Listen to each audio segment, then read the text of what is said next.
Aviation. So we're having a bunch of fun episodes with Rick today. One of the things I wanted to talk about with him, because I think I've talked about it a few times. If you guys watched the one about the distillery recently, about passion versus profession, I get God knows how many people come to me saying, "Hey Nate, I want you to help me with the business. Can you consult for me? I've got a guy right now that loves to cook," and I just sat with him 4 or 5 days ago and advised him on the importance of, do you like to cook or do you want to run a business, because they're drastically different things, right? And so he's learning the hard way right now, determining if it's going to be something that he sustains for any period of time. So my question to you is, you talked in previous episodes about your passion for aviation, right? Did you happen to think about that's your passion and you're converting that to a profession? Was that going to potentially diminish or put a sour taste in your mouth about your passion, because now it's a profession, you have to do it, you have to answer phone calls, you have to deal with all the nonsense, the planes, all the crap that comes along with the stuff that you didn't necessarily have to deal with at this scale with a passion, right?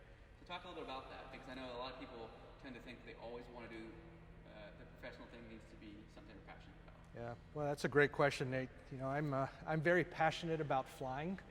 My profession now is running a flight school. This is a training center for Cirrus, and making sure that we maintain the separation but keep them combined is.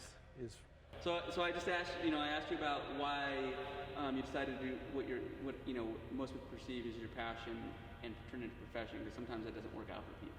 Talk a little bit about your mindset on that. I've always been passionate about flying. I'm also passionate about building businesses and operating businesses successfully. I really enjoy watching other pilots get the same passion that I've experienced and become pilots.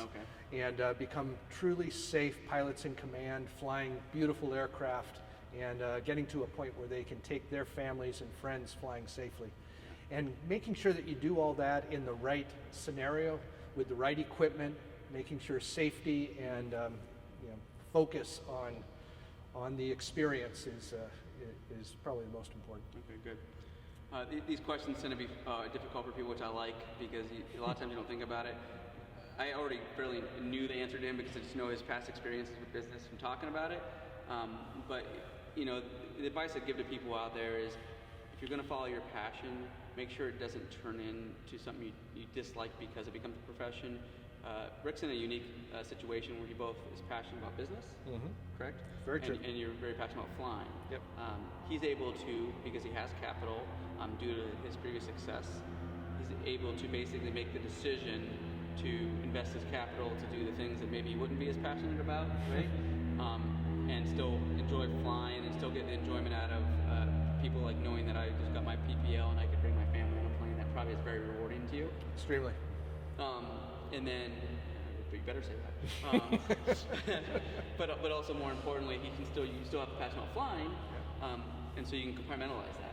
You enjoy the business, but then all the stuff you don't enjoy, you can kind of delegate and get to people that maybe enjoy that a little bit more. Also able to bring on additional flight instructors. If you're the owner of a business, and if I was the only flight instructor, then that would limit our ability to scale.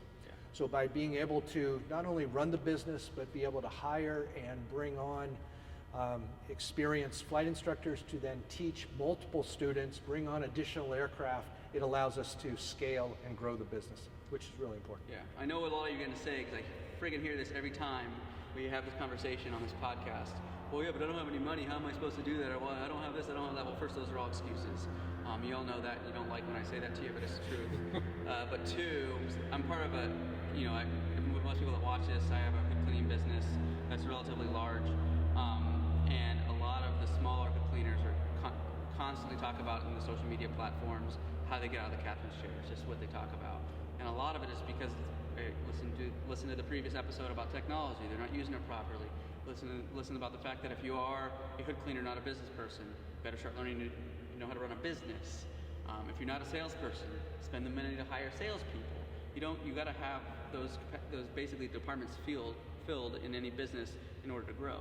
So if you're going to be the hood cleaner, then hire a salesperson. You don't get to say, no, I can't, because this doesn't work, right? That's right. And so you have the luxury of being the business guy, hiring the flight instructors that can do their job, and then it's kind of a nice marriage, right? Because then it becomes more of a passion about business for you. Then it's not going to diminish your passion for flying. You're not doing it so much and having the frustrations that you do with the students bring.